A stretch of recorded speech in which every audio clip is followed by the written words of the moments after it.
What happened back there? I don't care. Hey, I've got an idea. Let's rock talk. Hey everybody, it's Lord Magicus, and it is time for some MTG Rock Talk. So, we have a doozy of an announcement today. Wow, I gotta say, nobody saw this coming. This is just, it's amazing. I don't have words for this, alright? Now, if you've been watching this series that I do with this, you know that it's generally not centered on good things that Wizards is doing. More often than not, when we have these conversations, it's about topics that we could probably do a little bit better on. But you know what? This is definitely like one of the best things that they've done so far this year. This is just absolutely incredible. So, we have a banned and restricted announcement for Standard, Pioneer, Historic, and Brawl. So, I think one of the things that I'm going to do here, since everybody's like talking about this right now, I want to make this a little bit different than what everyone else is doing. I could sit here and, you know, praise Wizards all day for this. And you know what? They deserve heaps of praise for this. But I am going to talk about a few things that probably could have gone a little bit better than how they did with this announcement. So, the first of which being, you notice how here it says August 3rd, and up the actual URL for this is August 8th, 2020, because apparently when they originally were going to post this, the title on this announcement said August 8th, and I don't know how it is that somebody found it, if somebody's just regularly checking like links to see if there's an announcement every week or whatnot, but the original title for this said August 8th, so there was actually some amount of debate over whether this was even real or not. It was posted on their website, but for a while they didn't say anything on Twitter about it right away, and like the announcement in some places, you know, said August 3rd and then it's August 8th, so there was a lot of confusion, and it was like, I know I was at least personally afraid that this was just a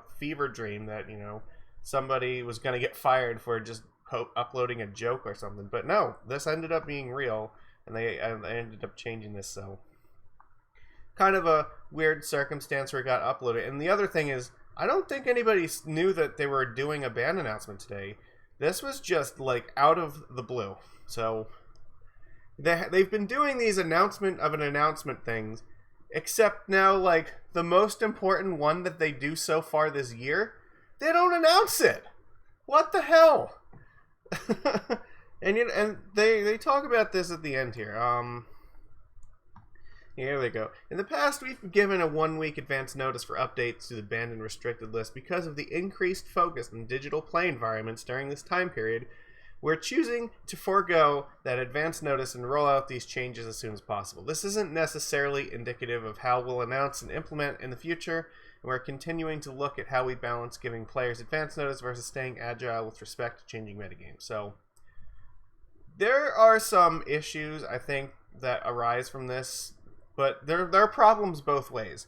However, there's something in particular I want to talk about with this, and let me just first say, I like the idea that when they announced that what's going to get banned,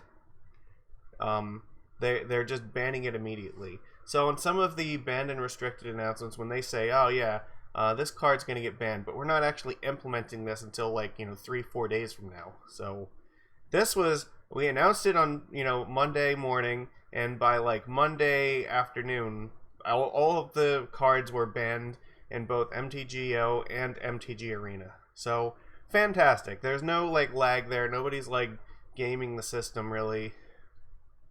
Nope, the announcement happens. Cards are banned. That's great. I like that. Now, I'm also not... I don't really like the announcement of an announcement thing, but the problem is that they've been doing that. And because they've been doing that, a lot of people, are operating under the assumption that they're doing that. And it causes some problems, actually, when they just go and ban stuff, like, out of the blue like this, because this creates a significant shakeup for a number of formats. And one of the things that happened is they basically just banned the entire Pioneer format. So, well, let's look at this quick. So, For those of you like who watch my channel, you know that I am no fan of the combo decks in Pioneer, and I have said for quite some time now that these cards need to go. And you know what? They banned almost exactly like the list of cards that I said that I would like to see banned from me there. They did not. There's no soft touch here. They just went straight for the fucking throat with this shit, and that is fantastic because that's exactly what Pioneer needed. The league was down to like just over 200 people playing it, and that's because like the challenges were having a hard time firing, the preliminaries were having a hard time firing. You know, like I said, the league play was at an all-time low, at a point where it should be at an all-time high because of the focus on digital play. And yeah, they had a very difficult time trying to convince people to play Pioneer because nobody liked playing against Combo the format.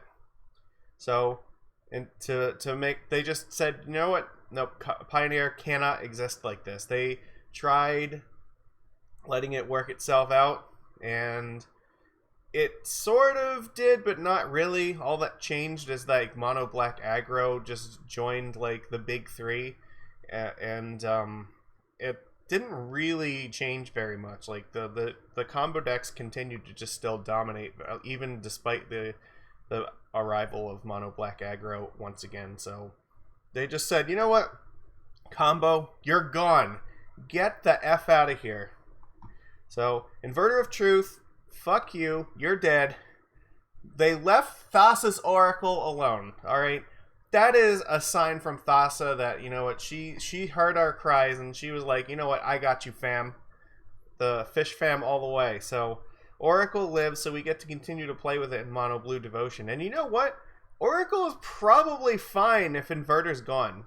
So, yeah, the thing is, if you don't ban Inverter of Truth, if you just ban, like, Dig Through Time or Treasure Cruise, that's not really going to do what you want it to do, because they're still playing, like, Blue-Black Control that just has a combo finish. It really is like the Splinter Twin of this format, except that this format just does not, it has even less ways to answer it than like Modern did to have answer Splinter Twin. So yeah, I think you had to ban Inverter of Truth to get rid of this deck, because even if you banned Oracle, like, they can just play with like Jace, and Jace is totally fine to combo off with, and Inverter into Jace wins the game just as well. And it's not like they're, you know, not going to make it till like turn 5 in order to do that. Like, they're playing a control deck, so it's not hard for them to drag the game out until the point where they can just win like that.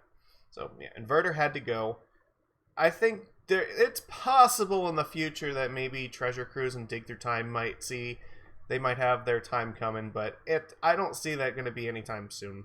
Yeah, so we don't have the fetches to fuel them in this format, and maybe in the future we might revisit the Delve spells because they're just inherently going to be broken. But for right now, we keep them because they enable some decks, like the Phoenix deck might come back, because now, you know, the format's actually fair now, so a lot of decks have an opportunity to like come back and actually like try to use some of these cards in, you know, a not super broken fashion. So I don't know, they will have a second chance, you know. And Oracle continues to be a card that maybe there's another deck that's going to play Oracle unfairly. I mean, we saw, like, you know, I played the blue-green Devotion deck with it, with, like, Risen Reef. Like, Oracle can win the game, you know, with Devotion instead of just having to exile your whole deck. So maybe that's something that Wizards wants to continue to see. Like, if they want to promote Devotion decks and, like, Nykthos decks in this format in particular, like, Thassa's Oracle is definitely a way to go. Like, keeping that card around, like, empowers some of the blue Devotion decks, so it helps us, that's for sure. And unbanning the Oath of Nissa means that a lot of the green Devotion decks aren't going to be empowered by that, so you know what? That's fine. And they also banned Walking Ballista. So similar to that, they decided, you know what? We want to keep mono white Devotion, and Heliod's really good in that deck even without Ballista, so yeah, we can just we'll just ban Walking Ballista, because if we have to choose between Heliod or Ballista, mono white Devotion can still be a deck with Heliod. But Ballista, yeah, of the two, like, this is the card that's more likely to be a problem in the future.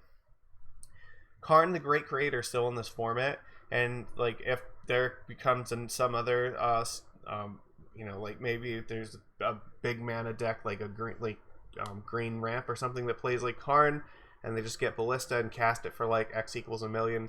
That could be a problem, or maybe there's going to be more infinite combos with Ballista in the future. Like that could be an issue. And this card is like legitimately hard to interact with sometimes, because if you ever go to like try to kill the thing, they just respond by just adding another counter and then pinging you with it. And it's difficult. Basically, once it's on the field, like it's too late. Like you're just gonna get like ground out by this card. It scales up too good. Like it gives removal to a bunch of colors that shouldn't have that kind of mass removal. So yeah, between Heliod and Ballista, the Ballista is definitely the one that's more likely to be a problem. So I'm happy that they chose that card. I mean, Heliod's cool. Like I like the card, and like I said, it enables mono white devotion. So now that's like kind of 3 devotion decks, blue, green, and white that they've sort of enabled, but based on their bans and unbans in the last like 2 announcements. Kethis the Hidden Hand. So by unbanning Oath of Nisa, they just like brought a 4th monster into this format, and yeah, let's just make another combo deck that just works with all legendary spells. Well, Oath of Nisa is a legendary ponder basically for the green colors of the pie, and yeah, just fuck it. If you're gonna keep Oath of Nisa to empower the green decks, you have to get rid of like this stupid combo card, because anything that just like lets you this has a very similar effect to like actually what Underworld Breach does. It just lets you cast all the legendary stuff from your graveyard. And Underworld Breach, lets you cast a bunch of cards from your graveyard for, they're both different versions of like the same kind of effect, and that in practice that's like how the decks sort of play out, where they get like one of these cards off, and then they have their engines to keep fueling it, so they can just keep recasting stuff from the graveyard, and it's just it's just so dumb. So I'm glad they banned this, and they didn't let this get out of hand either. They decided, you know what, if we're gonna X combo, we're not gonna even let this like attempt to get off the ground, because in like the week or 2 that it's had since they unbanned Oath of Nisa, this already started immediately putting up 5-0s, and yeah, it apparently had really high win rates. So they axed Kethis, and then finally, Underworld Breach. Who the fuck would have thought that 2 mana Yawgmoth's Will could possibly be a broken card? So I'm glad that they banned all these cards, but then we still have to revisit the question: why the fuck did they print this in the first place?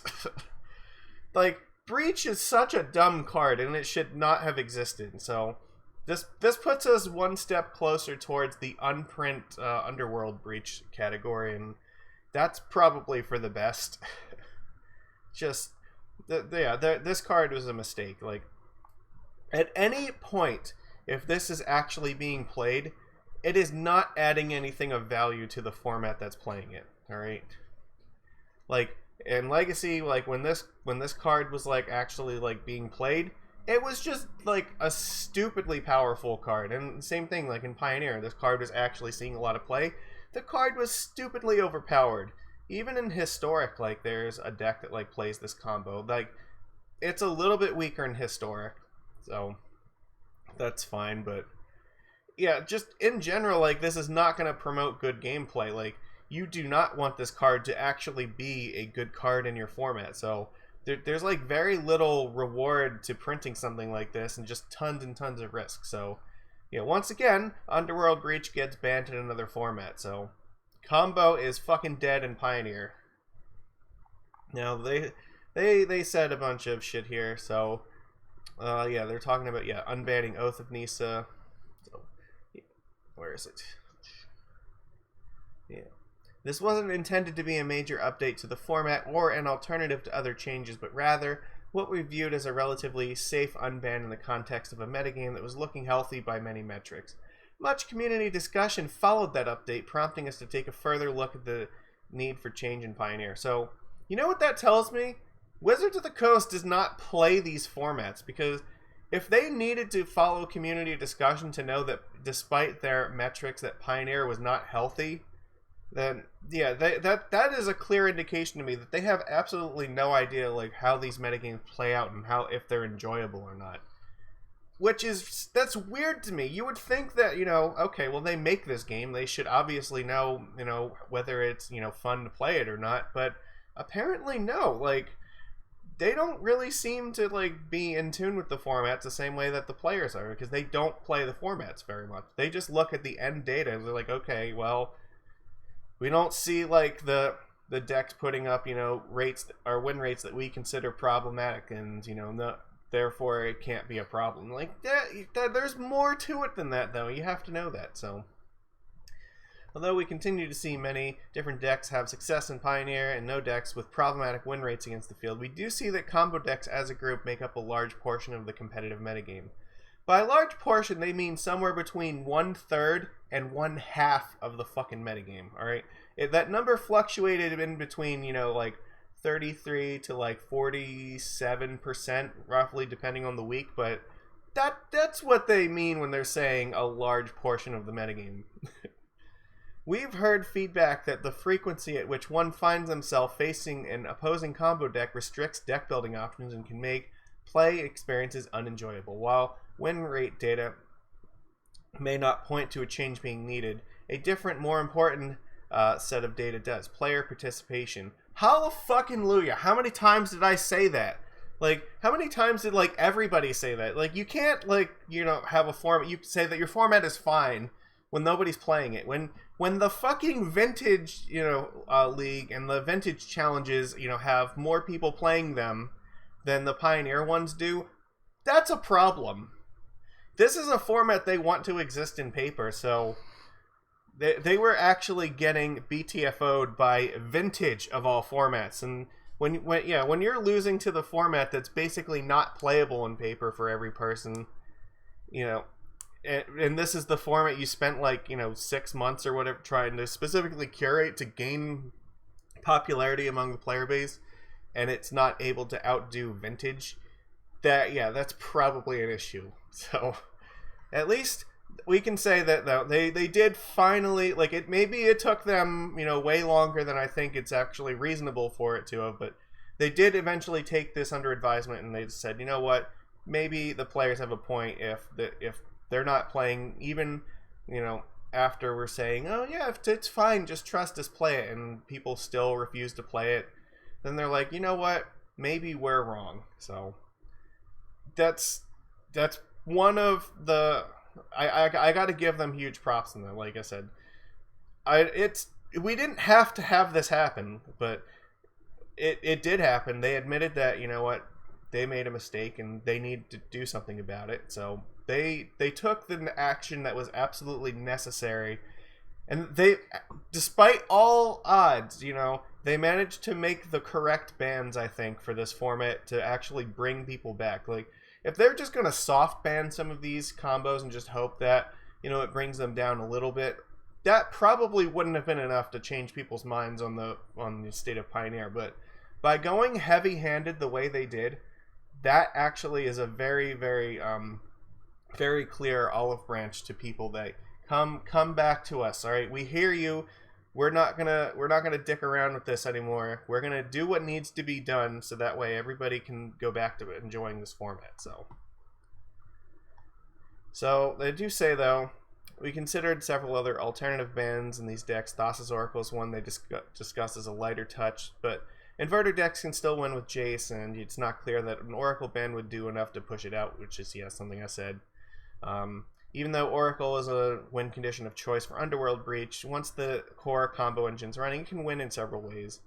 Some recent versions don't even play Thassa's Oracle, so yeah, and that's entirely true. They can just play Fae of Wishes and get a Jace from the sideboard and then just win with that. They have all the mana in the universe at that point, so yeah, banning Oracle I don't think would have been enough either. So now, the important thing that I really want to talk about, though, with Pioneer, and the reason that we delved into this part, is this paragraph right here. This might actually be this is one of the most important parts of this entire announcement.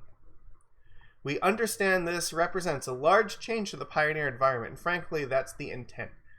While we're past the phase of frequent weekly updates to Pioneer, we're still in a period where changes are necessary to help shape the format in its initial launch year. We want to ensure that Pioneer can deliver an enjoyable play experience to players who are looking for an accessible, non-rotating format that's closer to standard and power level and offers a variety of archetypes and decks to choose from. We're dedicated to actively supporting Pioneer and will continue to incorporate both data and community feedback. These 3 words are probably the most important thing that they said in this entire announcement. They are going to consider community feedback in their banned and restricted announcements now. Because they've learned this lesson that you can't just look at, the win rate of a deck. Because there's a lot of problems with that. Well, for starters, if you only judge a deck's bannability based on its win rate, you have what I call the KCI problem, where you have a deck like, Krark Clan Ironworks in Modern. Well, okay, this deck, it doesn't look like it has a problematic win rate for many, many months. Why? Because it's a very difficult deck to play. If your average grinder just picks it up and tries to run an F&M with it, chances are they are not going to play it optimally, and they're only going to do okay with it as opposed to nut-crushingly great with it. But you put a deck like KCI in the hands of Matt Nass, and he's going to just tear apart 3 fucking back-to-back GPs with it and just embarrass people with something like an 86% win rate across 3 events. That's insane. So there are some decks like that where the win rate is actually kept in check by the bad players that are playing the deck, and it allows then, the people who are actually very good with the deck to just post these insane win rates with it, but it doesn't show up in the data because, there's so many bad people playing it that it just it balances that out, so they stay below that 55% threshold that Wizards likes to use for their announcements. So Inverter of Truth is one of those decks like that, I think, where it's not very easy to pick up because, first of all, it's a blue-black control deck. And control is usually not an archetype where it's easy to just pick up and run with it. But it's a control deck that also has a combo element to it, which makes it, I think, even more complicated because you have to really be careful, okay, am I spending my resources towards going for this combo now, or does it make sense to actually try to play a more fair game for this portion and try to grind it out this way and not go for the combo until later? There's a lot of decisions along that path that it's not going to be immediately clear to somebody who's just playing the deck for the first week or even the first month. So when somebody like that is picking up the deck, they might not do nearly as well as somebody who's very, very practiced with it. So yeah, if you go by win rates, you're not going to pick up on stuff like that. So that's actively a problem. But then the other thing, even if the win rates are accurately representing how a deck does, just because the win rate is okay does not mean the format is, and that's what we saw with Pioneer too. Let's assume that the win rates were not being distorted by the KCI effect here. It still wasn't good because people didn't enjoy the gameplay, and the thing that has to come before everything else is people have to enjoy playing the game, because if they don't, they're not going to play it, and then your events are just not going to fire, and then your format dies. Pioneer came as close as any format in the history of Magic has come to actually dying. They went an entire week without firing a single fucking event on MTGO, and they had under 200 active players in the league at a point where digital play was essentially the only play available for Magic, which should mean that, okay, digital play should be at a record high, not a record low. So it is so important. You have to include that community feedback as part of your decision-making process, because at the end of the day, the Wizards is not the one playing this format, and as they clearly demonstrated, they can see that, okay, well, on their end, maybe things look fine, but on, the front lines, as it were, people like us that are out there playing it, if we say, you know what, nobody's enjoying this, if 90% of the players in a format just feel like the format sucks, well, that's probably reason enough to take action on something. Now, maybe that's going to set a precedent where some people just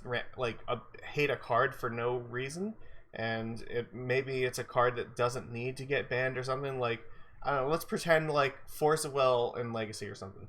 So, like, a lot of people just don't like Force of Will, but I think Force of Will is a card, like, you can never ban this card, because the only reason the format is even held together is because of this card, like, keeping things from getting out of control. So, but I think there's generally enough people in those scenarios where it's not really like a majority community opinion that, you know, a card like that needs to get banned. Whereas, like, in this case, it was really obvious based on the attendance that of these events, and like how many of them were failing to fire, that people were seriously pissed about this. So I don't know how exactly you measure this, or like what kind of a how do I say, like, data point you want to use to measure community feedback, but it does have to be part of the decision making process, and it looks like they are committed to actually incorporating this into here. So with that in mind, I want to go back to our announcement here. So if we look at both Standard and Historic and Brawl, what do these three things have in common? Well, considering only one card got banned in Brawl, and only two in Historic, yeah, what is it? It's fucking Teferi Time Raveler. Fuck you, Teferi. Eat shit. Yes! Everybody, we fucking did it. Teferi is banned. Fuck this card. I hate this so much. There is no person on the face of this fucking planet that hates Teferi more than I do. Alright, I will fight anybody on this. This is my single most hated card in this entire game, and it brings me so much joy to see this card banned in 3 formats simultaneously. That we have just moved the needle, like, so far in the direction of unprinting this card. Like, this was a fantastic turn of events. Now, to be fair, in Standard, this card was going to rotate soon anyway, but I think that this just goes to prove the point, though, that enough people hated this card that they felt it was worth banning, even though it was only going to be legal in Standard for like another month. That's how much people fucking despise this guy. Why? Because it turns the game into Hearthstone, alright? It removes like one of the most fundamental aspects of Magic that makes it so much better than everything else, which is the stack. So, it comes down, it can bounce something, it gets this ridiculous tempo swing, draws a card immediately. So you have to have at least 2 creatures in play when Teferi is out, or otherwise, if Teferi sticks in turn 3 and goes unchallenged, like, you're basically never going to get rid of it. Like, the opponent can just +1 and then, like, Wrath on your turn, yeah, or, you know, like, fucking Thoughtseize, like, it enables them to, like, +1 and Thoughtseize you in your draw step, which is, like, also disgusting. But, like, yeah, and in this form, like, you just, like I said, uptick Teferi, and then, you know, cast, like, a Wrath of God effect on your opponent's turn, like, and they can't do anything. You can't, like, cast counter spells ever or interact in any way. So this card sucks. I fucking hate it, and I am so happy that it's banned. But as it's relevant to what we just discussed, though, because I think Teferi, for a lot of people, is one of their most hated cards, and it's one of the ones that consistently, like, when you look at, like, the community outcry against cards, there are a lot of people that just say, like, Teferi produces miserable gameplay, and they would rather it just didn't exist. And you know what? If they're going to include community feedback in these decisions, this is really good evidence of that. They are banning Teferi for 2 reasons. One reason they give is that Teferi is one of the cards that helped keep Wilderness Reclamation in check. So let me see if we can find where it is here. Yeah, so they'll be removing Teferi Time Raveler from the environment. They heard the feedback that the repetitive play patterns and reduced capability for interaction that Teferi Time Raveler can create feel oppressive and limiting. While they've considered banning it in past updates, the only reason they didn't is evidence that it was holding Wilderness Reclamation in check. But since they banned Wilderness Reclamation, it's not even, now Teferi doesn't even have that going for it. So yeah, there's so many people that just, like, fucking hate the effect that this has on gameplay, and they're like, you know what, Teferi, you're gone. And basically for the same reason in Historic it's going to get banned. So Yeah, we note that Growth Spiral, Wilderness Reclamation, and Teferi Time Reveler were already slated to rotate in the fall with the release of Zendikar Rising. With that in mind, we view the set of changes as an early rotation for those cards to help freshen up the remaining summer metagame. In the case of Cauldron Familiar, we're taking the opportunity not only to improve the metagame in the short term, but also remove a balance risk and undesirable play pattern leading into the next year. So, I don't play a whole lot of Standard, but I can tell you, Cauldron Familiar, I'm not happy. I'm not sad at all to see this card go either. Yeah, with Witch's Oven in this card, it is just like ridiculously miserable to play against because it's another one of these cards that just like makes your removal completely pointless. Like you can never really remove this card if your opponent is playing correctly. It's super difficult and it's super frustrating to play against. So, you know what? Fuck you, Cauldron Familiar.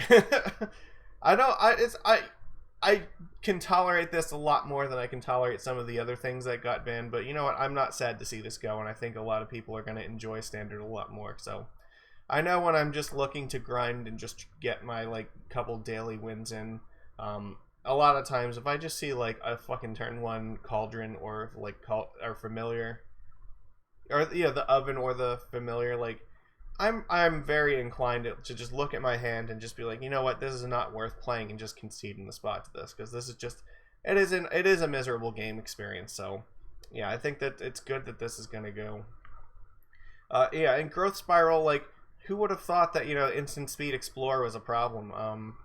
Yeah, this lets the opponent just do like so many dumb things. Like you can hold up counter spells on, and if you don't do anything, then just Growth Spiral on your end step.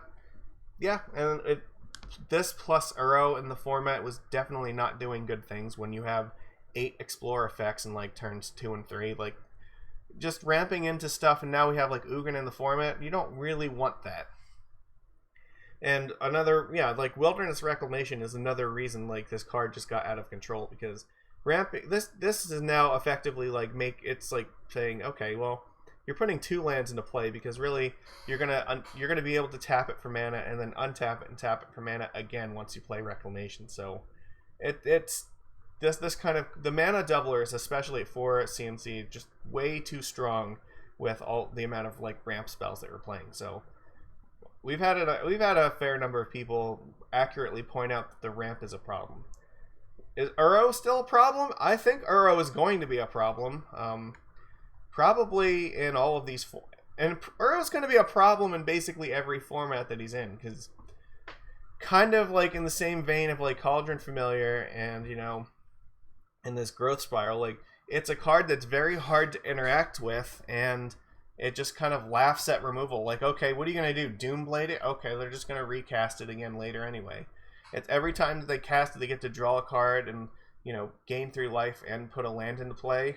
It just makes your interaction look stupid. So, and it's played in essentially every format. You know, it's even in Legacy, like Uro is actually still very strong. So, I think that, you know, we might see that in the future for similar reasons to like some of these cards, but you know, we can move in that direction later. Like Pioneer Sultai is definitely a very strong deck with like Traverse, and it gives you even more reason to like want to dump cards in the graveyard, because now you want to dump cards in the graveyard, so that way if you put an Uro in there, you're basically just drawing an extra card from the Uro, and then when you cast it, you get to draw another card, and dumping all the cards in the graveyard also turns on your Traverse the Ulvenwald. So yeah, like that deck has got like a lot going for it, and Uro I think is a problem there, but we'll have to see. Maybe that can be kept in check by some of the other decks. Uro gaining the life every single time that it either comes into play or attacks, and like it might make things hard for aggro, but I guess we're gonna have to see how that ends up working out.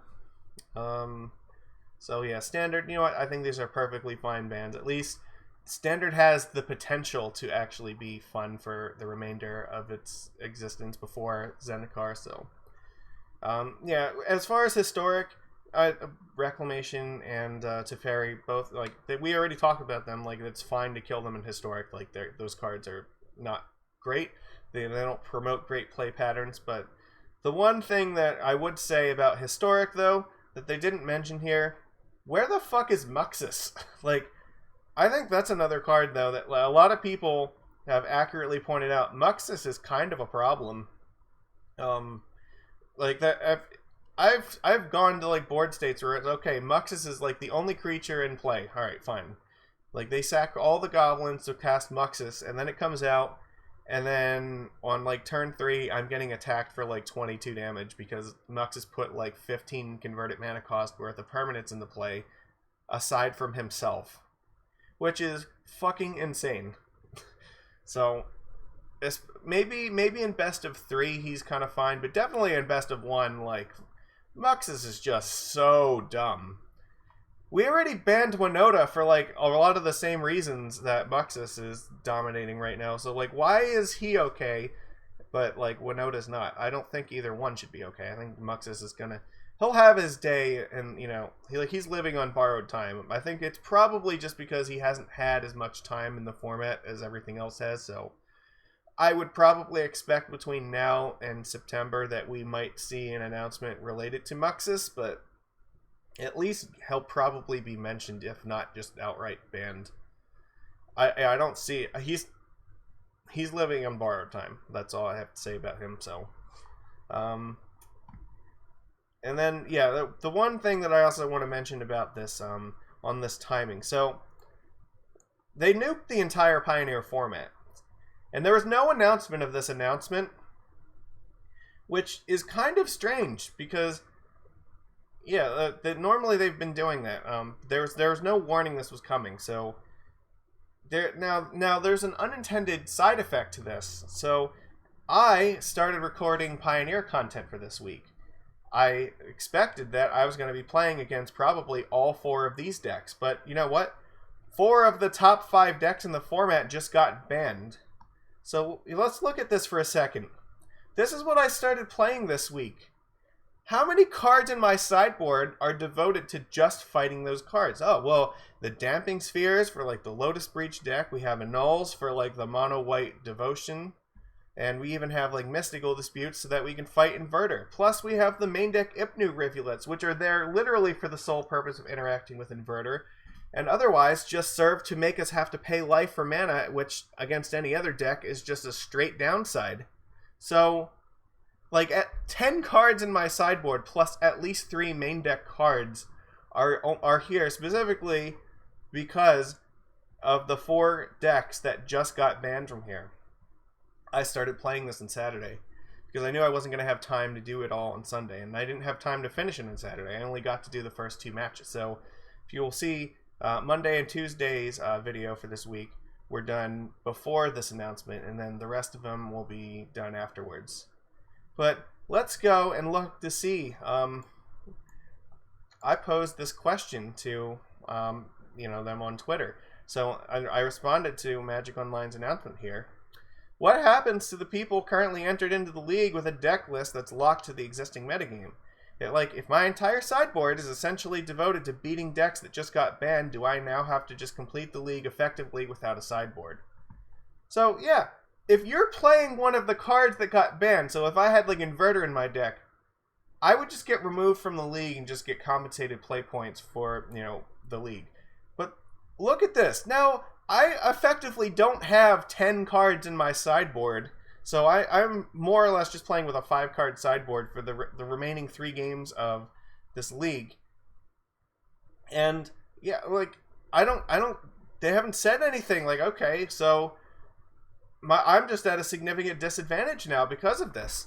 There was no warning that there was going to be an announcement, so I had no incentive or reason to try to complete this league before Monday. And there's not even any delay in this, so I can't finish the league against the decks I intended to finish against before everybody got pulled out of the league. So all of the combo decks that I was like teched up to fight, they don't exist in this league anymore. So these are all like dead cards in my sideboard. Why am I not being given like 100 play points and told that I can start over for free? I don't know. I think I kind of have a problem with that, really. Like, I'm glad that they made the changes to Pioneer, but I think this is one of the unintended side effects of not announcing the announcement here. where there was nobody had any idea that this was going to happen. So anybody who's like myself had their whole sideboard dedicated to fighting these things, they just got fucked. All right. Now you have to continue playing the rest of your league, against who the hell knows what's going to be in the metagame now. But I mean, I would not be playing this card in my deck because especially after a ban like this, there's going to be a lot of aggro decks, I imagine, and I don't want to have to pay 1 life to add blue. This card doesn't do anything in my deck anymore because Inverter's not going to be there for the remainder of my league. So why would I want to continue playing, at a huge disadvantage, with only 5 useful sideboard cards for the most part, and 3 lands in my deck that do nothing but hurt me? I kind of wish that they would have actually answered this. I posted this 4 hours before this, so no, and they never responded back to it. So yeah, I think that's a problem that probably should be addressed. If you're gonna just immediately implement these ban announcements out of the blue, you have to have some kind of plan for how you're gonna affect the whole league like this, because you made such a sweeping change to it that this is effectively not even the same format anymore. I think the correct thing to do should have been to take every person that was in the league and just reset them all. Just drop the whole league and give every person in it 100 points back, and then just tell them that they can replay, starting fresh in the new metagame. That would have been the correct way to go, I think, because you don't want decks that are just trying to beat 4 of the top 5 decks here, and now all of a sudden they're at such a huge disadvantage. You basically just stolen a league entry from them that there's no hope that they're gonna. It'll be more or less an accident if they manage to actually succeed after that, because they're gonna be completely constructed wrong for that. So that's kind of shady in my eyes. I don't really dig that very much. I hope that they would do something about this. I don't know what my league's gonna turn out, so. I'm not going to tell you how well I did. If you have watched this, then you know how I did in the first Monday's video. So I'm not going to tell you what my record is after 2 matches. But yeah, I don't know what my league's. Maybe I'm gonna I'll go positive in this league, and I will make some ticks back in this. But maybe I won't go at all. Maybe I will just lose the next 3 matches, and that would be terrible. Is that fair to me that if I lose the last 3 matches that I should go negative because they changed this and I got locked into playing a list that couldn't possibly be teched against any of the correct decks for that? Yeah, I don't know, that's kind of shitty to me. So all right, well, I don't really have anything else to say about this. This was a great announcement overall. I think there's a few things that they probably could have done better, and like I said, dealing with the existing decks in the league, they probably need to do they need to address that. This is probably not going to be how most of these announcements go, but it was still pretty shitty to just drop that on people with no warning at all, and then just kind of lock them into a league where they're just being put at a huge disadvantage like that. So I think that's unfair, and I think Wizards of the Coast should address that, and they should do something about that. But that aside, I think as far as bans go, yeah, these are all great bans. But hopefully this is going to be the first of many announcements in the future like this, where they're going to be more willing to be more heavy-handed with some of these cards, and hopefully this also means that incorporating community feedback means that stuff like Teferi Time Raveler might get banned in other formats like Modern and/or Legacy, because nobody fucking likes this card. This card is just it is a pox on everything that it touches. It has single-handedly ruined control mirrors, which used to be really fun and engaging, and now it just comes down to, okay, well, I played a Teferi and you didn't have a counterspell for it, therefore your deck is now just crippled and there's nothing you can do about it for the rest of the game. So yeah, if community feedback continues to be a relevant factor, then hopefully this card will move closer and closer to being truly unprinted from the game. So actually, you know what? There is one other thing I should mention, though, before. There's a distinct lack of legacy here for the second announcement in a row now. where the fuck is Legacy? Like, if they're gonna take community feedback under advisement, why are Veil of Summer and Arkham's Astrolabe still legal in Legacy? I think the community has been pretty clear about that for the last like 6 months, that those cards really don't belong in Legacy, and they undermine stuff like Chalice of the Void and Force of Will, and it's just and Wasteland. Yeah, there we go. So like the 3 most important police cards in that format are like completely undermined by this nonsense, and I mean, like, to some degree, like Teferi and Oko are also high on that list too. You know, they have just kind of ignored Legacy, so I want to see them, you know, say something about Legacy, that they're gonna take that under advisement too, because there are a lot of people in the Legacy community that really have been trying to make their voices heard in this. So hopefully these bands, especially like Teferi and like the Pioneer bands, mean that they're going to start to pay more attention to that too. So maybe, maybe in like a month or 2 from now, at the very latest, sooner.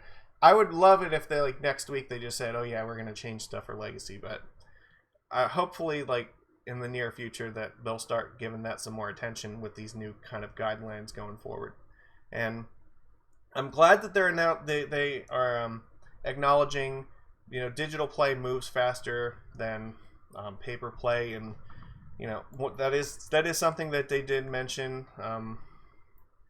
I don't know if I know that they said it in here somewhere. Like, one of the reasons that they're actually making these changes are just simply because playing online, it just moves a lot quicker, and it's just more necessary to keep up with these announcements a little bit faster during this time period. So that's good, and I hope we see more of that. So, well, I hope everybody is as happy about this as I am. Thanks everybody for watching. So we'll have some more Pioneer content later this week. So take it easy, everybody. I will see you next time. Yeah, that was good rock talk.